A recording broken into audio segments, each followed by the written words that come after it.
အားလုံးပဲမင်္ဂလာပါကျမက English for Young Learners မှာ Teacher Ellen ဖြစ်ပါတယ်အခု Grammar French when you need nind my lunch ကျွန်ုပ်ဤနေ့လည်စာသင်ခန်းစာကိုတူတူကြည့်ကြမယ်ဒီသင်ခန်းစာရဲ့စကားလုံးအသစ်လေးတွေကတော့ sandwich banana pear biscuit drink orange apple egg ဒီ unit မှာက have got ကိုသုံးသွားမှာဖြစ်ပါတယ် I've got and I haven't got I've got says that you have or own something I've got ကကျွန်တော်မှာသိမှာရှိတဲ့အရာပိုင်ဆိုင်တဲ့အရာကိုပြောချင်နေဆိုရင်I've got နဲ့စပြီးပြောရမယ် I haven't got က say that you don't have or own something တိမှာကျွန်ုပ်မှာမရှိဘူးမရှိတဲ့အရာမပိုင်ဆိုင်ဘူးအဲ့ဒီနေရာမှာပြောချင်နေဆိုရင် I haven't got လို့ပြောရမှာဖြစ်တယ်ဒီမှာမှတ်ထားမှာက I've got ရဲ့အရှိက I have got I haven't got ရဲ့အရှိကI have not got တို့ဖြစ်တယ်ဒီမှာ I've got a sandwich ကျွန်တော်မှာအသားညက်ပေါင်မုတ်တစ်ခုရှိတယ် I've got two sandwiches ကျွန်တော်မှာအသားညက်ပေါင်မုတ်နှစ်ခုရှိတယ် I've got a banana ကျွန်တော်မှာငပြိုးသီးတစ်လုံးရှိတယ်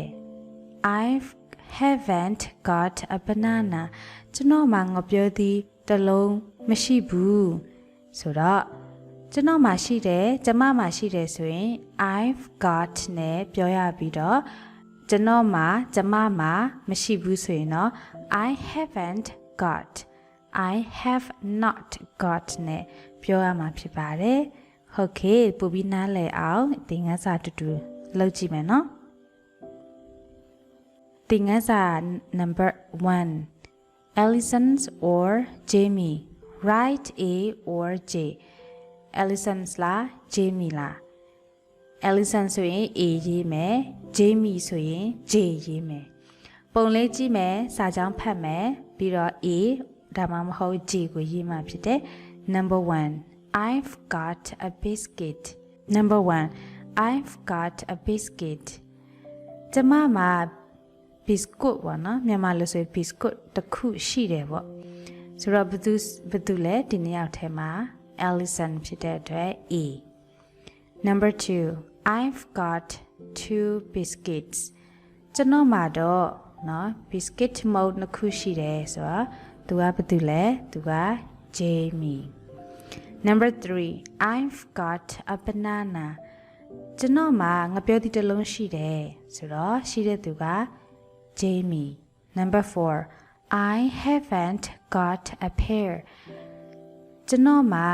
တစ်တော်သီးတော့မရှိဘူးနော်တစ်တော်သီးမရှိဘူးဆိုတော့ဘယ်သူလဲ Jamie number 5 I've got two pairs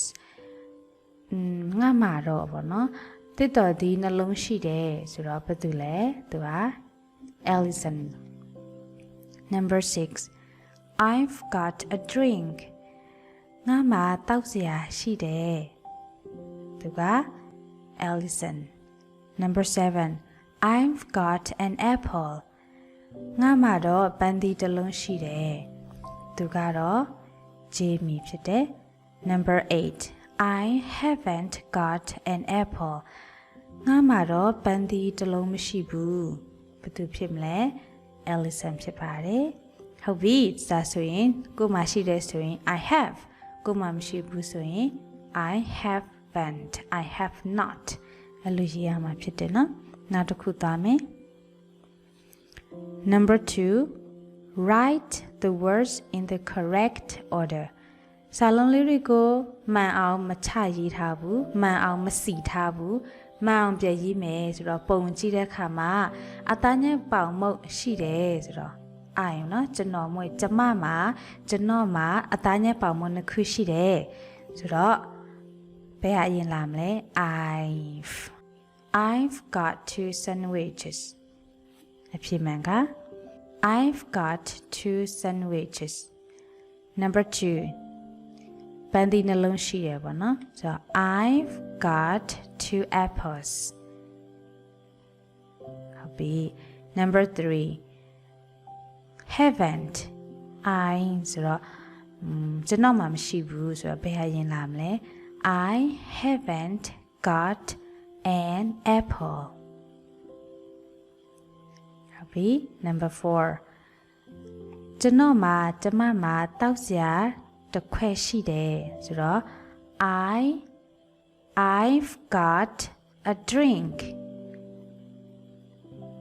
okay number 5ကျွန်တော်မှကျမမှဥတစ်လုံးရှိတယ်ကျဲဥဘဲဥပေါ့နော်အဲ့တော့ဘယ်ဟာအရင်လာမလဲ I've got an egg okay number 6ကျွန်တော်မှကျမမှ biscuit နှစ်ခုเนาะ haven't ဆိုတော့နှစ်ခုမရှိဘူးဆိုတော့ I haven't got 2 biscuits okay နောက်တစ်ခုသွားမယ် number 3 look and write ပုံလေးကိုလည်းကြည့်မယ်ပြီးတော့စာကြောင်းဖြည့်မယ်เนาะnumber 1မှာသူ့မှာအသားညက်ပေါင်မုတ်တစ်ခုရှိတယ်ဒါပေမဲ့ biscuit မရှိဘူးဆိုတော့ပထမစာကြောင်းမှာ I've got ကျွန်တော်မှာရှိတယ်ပေါ့နော်ဘာရှိလဲ a sandwich ကျွန်တော်မှာမရှိတဲ့ဟာက I haven't got a biscuit number 2တောက်စရာရှိတယ်ဒါပေမဲ့ပန်းသီးမရှိဘူး I've got a drink I haven't got an apple. နောက်တစ်ခုသွားမယ် Yes, no questions. We can use it to ask about the things people have. Yes, no question ပေါ့နော်ဒီမှာက have you got နဲ့မေးရမှာဖြစ်တယ်သိမှရှိလားပေါ့နော်သိမှရှိလား have you gotသူ့ကိုမေးတဲ့အခါမှာပြန်ဖြေရှိတယ်ဆိုရင် I have yes no question မှာဒီမှာကမေးတဲ့အခါမှာ have you got ဒီအနောက်မှာက noun တစ်ခုထည့်လို့ရတယ်နော် have you got a drink have you got a drink ဒီမှာတောက်စရာရှိလားရှိတယ်ဆိုရင် yes I have မရှိဘူးဆိုရင် no I haven't လို့ short answer ပေါ့နော်အဲ့လိုမျိုးဖြေလို့ရပါတယ်No I haven't ရဲ့အရှိက No I have not လို့လည်းဖြေလို့ရပါတယ်ဒီမှာကြည့်မယ်ဆိုရင် Have you got your lunch box ဒီမှာဗလာနေ့လည်စာထမီဘူးရှိပြီလားနော် Have you got your books စာအုပ်တွေရောရှိပြီလား Have you got your pencil case ဘောပင်အိတ်ခဲတဲ့အိတ်ရောရှိပြီလားရှိပြီဆိုတော့ Yes I haveဒီမှာဆိုရင် Have you got your shoes ဖနက်စီးပြီလားပေါ့ shoe ဖနက်စီးပြီရှိပြီလားစီးပြီလားမစီးရသေးဘူးမရှိသေးဘူးဆိုတော့ No I haven't ဟုတ်ပြီဒီမှာကသိမှရှိလားမရှိဘူးလားပေါ့နော်သိချင်တယ်ဆိုရင်တော့ Have you got နဲ့စပြီးမေးလို့ရပါတယ်လေ့ကျင့်ခန်းလေးတွေကြည့်ရအောင်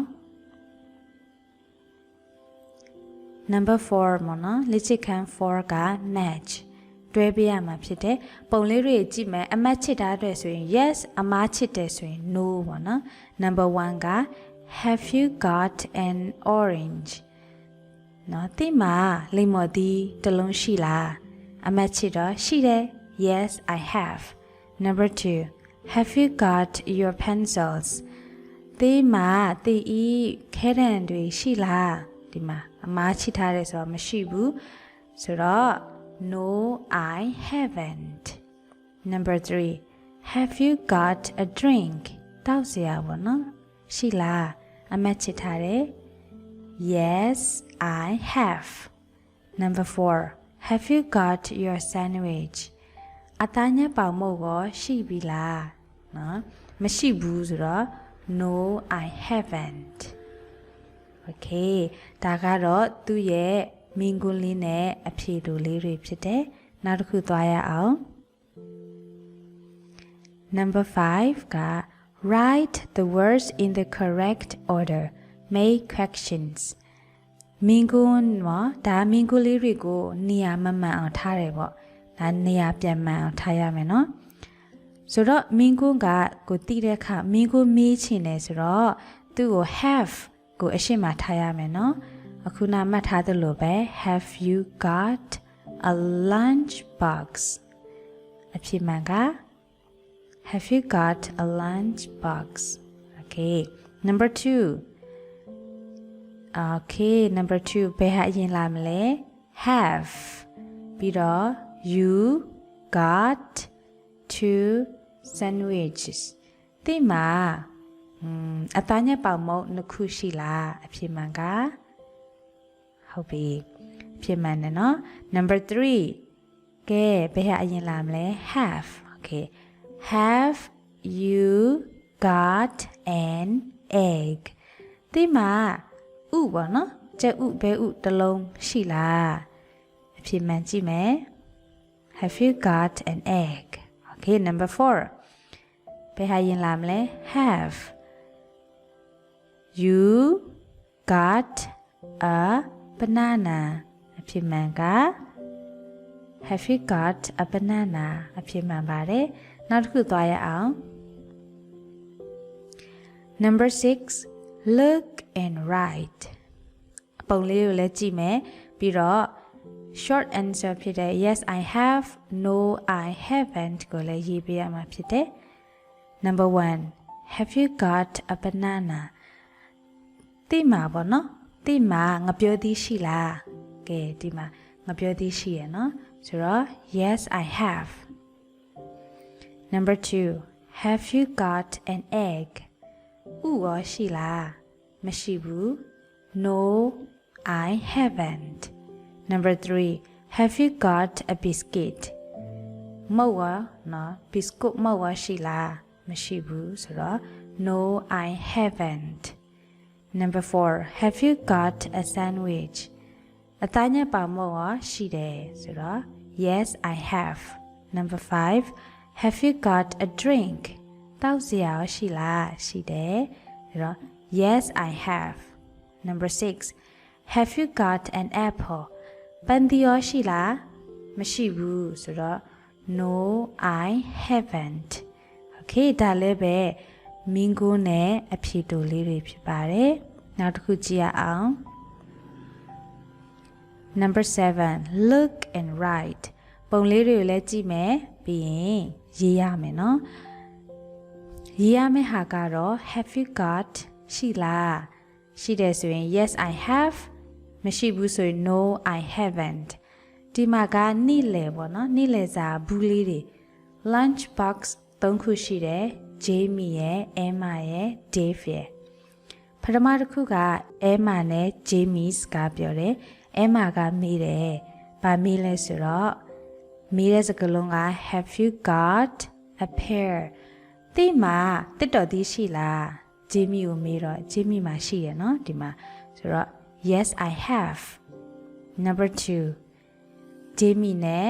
Dave စကားပြောမယ်နော် Jamie နဲ့ Dave Jamie ကဘာမေးလိုက်လဲဆိုတော့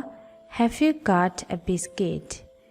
မုတ်ပါနော်ရှိလားဆိုတော့ Dave မှာရှိတယ်ဆိုတော့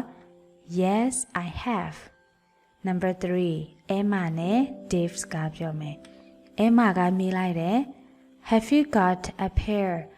ဒီမှာတစ်တော်သည်ရှိလားဆိုတော့ Dave ရဲ့ဘူးထဲမှာကြည့်တော့မရှိဘူးဆိုတော့No I haven't Number 4 Dave နဲ့ Jamie နဲ့စကားပြောမယ် Dave ကမေးလိုက်တယ် Have you got a sandwich Jamie ရဲ့ဘူးထဲမှာ sandwich မရှိဘူးဆိုတော့ No I haven't Number 5 Jamie နဲ့ Emma နဲ့စကားပြန်ပြောမယ် Jamie ကမေးလိုက်တယ် Have you got a sandwich Emma မှာရှိတယ်နော်အသားညက်ပေါင်မုတ်ဆိုတော့ Yes I have Number 6 Dave နဲ့ Emma နဲ့စကားပြန်ပြောမယ် Have you got a pear အဲမာရဲ့ဘူးထဲမှာတက်တော်သေးနော် pear ရှိတယ် Yes I have တို့ဖြစ်တယ်နော်နောက်တစ်ခုကြည့်ရအောင်ဟုတ်ပြီနောက်ဆုံးကြည့်မယ်ဆိုရင်ဒီနေ့ကကျွန်တော်မှာကျမမှာရှိတယ်ဆိုရင် I've got ဥပမာ I've got an apple ကျွန်တော်မှာကျမမှာပန်းသီးတစ်လုံးရှိတယ်တကယ်လို့မရှိဘူးမဟုတ်မရှိဘူးကျမမှာမရှိဘူးဆိုရင်တော့ I haven't got an apple ကျွန်တော်မှာကျမမှာပန်းသီးတစ်လုံးမရှိဘူးမိကိုမေးချင်တယ်တိမှာရှိလားဆိုရင် have you got အနောက်မှာ noun တစ်ခုခုပေါ့နော်မေးချင်တဲ့ဟာဆိုရင်ဥပမာ have you got a drink တိမှာတောက်စရာရှိလားပေါ့နော်ရှိတယ်ဆိုရင်တော့အဖြေတူတူလေးရတော့ yes I have သူကို I have ရှိပါတယ်အဲ့လိုဖြေပြရမယ်နော် yes I've လို့မဖြေရဘူးyes I have လို့ဖြေရမယ်မရှိဘူးဆိုရင်တော့ no I haven't လို့ဖြေပြရမှာဖြစ်ပါတယ်ဟုတ်ပါပြီဒီနေ့သင်ခန်းစာလေးကတော့ဒီလောက်ပါပဲတကယ်လို့ Grammar Friends 1နဲ့သင်ခန်းစာဗီဒီယိုလေးတွေကိုဆက်လက်ပြီးတော့ကြည့်ရှုရှင်နေဆိုရင်တော့ကျွန်မရဲ့ page ကို like and follow လုပ်ပေးပါ YouTube channel လေးကိုလည်း subscribe လုပ်ပေးပါအောင်ရှင်ကျေးဇူးအများကြီးတင်ပါတယ်